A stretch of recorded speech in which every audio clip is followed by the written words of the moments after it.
பிரான்சில் திருடிய credit card மூலம் திருடர்கள் வாங்கிய லாட்டரிக்கு 4.5 கோடி ரூபாய் பரிசு விழுந்தது.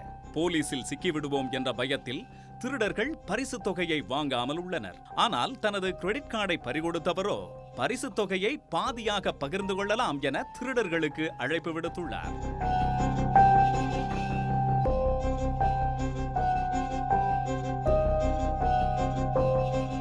பிரான்ஸ் நாட்டைச் சேர்ந்தவர் ஜீன் டேவிட் எஸ்டலே சில நாட்களுக்கு முன்னர் பிரான்சில் உள்ள டூலோஸ் நகருக்கு காரில் சென்றிருந்தார். வங்கி அட்டைகள் உட்பட தனது உடைமைகள் அடங்கிய பையை காரின் பின்பக்கம் வைத்திருந்தார் டேவிட். காரை பார்க் செய்துவிட்டு திரும்பிய போது அந்த பையை காணவில்லை.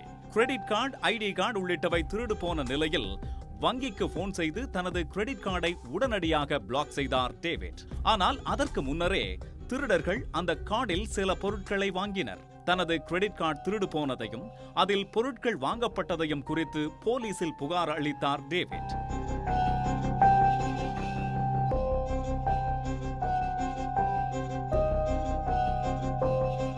போலீசார் நடத்திய விசாரணையில் டேவிட்டின் கிரெடிட் கார்டு மூலம் 2 திருடர்கள் ஸ்கிராட்ச் லாட்டரி வாங்கியது தெரிய வந்தது. இந்த நிலையில் டேவிட்டின் கார்டு மூலம் திருடர்கள் வாங்கிய லாட்டரிக்கு 5 லட்சம் யூரோக்கள் பரிசு விழுந்தது. அதாவது இந்திய மதிப்பில் சுமார் 4.5 கோடி ரூபாய் பரிசு விழுந்தது. பரிசை வாங்க திருடர்கள் வருவார்கள், எப்படியும் அவர்களை பிடித்து விடலாம் என போலீசார் லாட்டரி நிறுவனத்தில் காத்துக் கொண்டிருந்தனர்.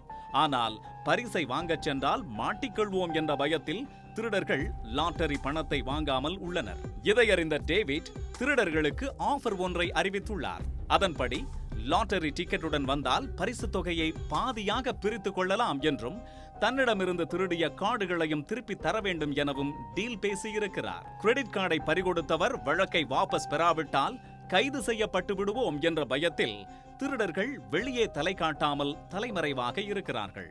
இதனால் லாட்டரி பணம் யாருக்கும் செல்லாமல் உள்ளது. கிரெடிட் கார்டை பறிகொடுத்தவருக்கு திருடர்கள் மூலம் கோடீஸ்வரராக அதிர்ஷ்டம் வந்த நிலையில் திருடர்களோ தொடர்ந்து தலைமறைவாக உள்ளதால் வேதனையில் இருக்கிறார் அவர். திருடர்களுக்கோ ஒரே நேரத்தில் நல்வாய்ப்பும் கெடுவாய்ப்பும் வந்துள்ளதால் என்ன செய்வது என்று தெரியாமல் பதுங்கிவிட்டதாக சமூக வலைதளங்களில் பலரும் கருத்து பதிவிட்டு வருகின்றனர்.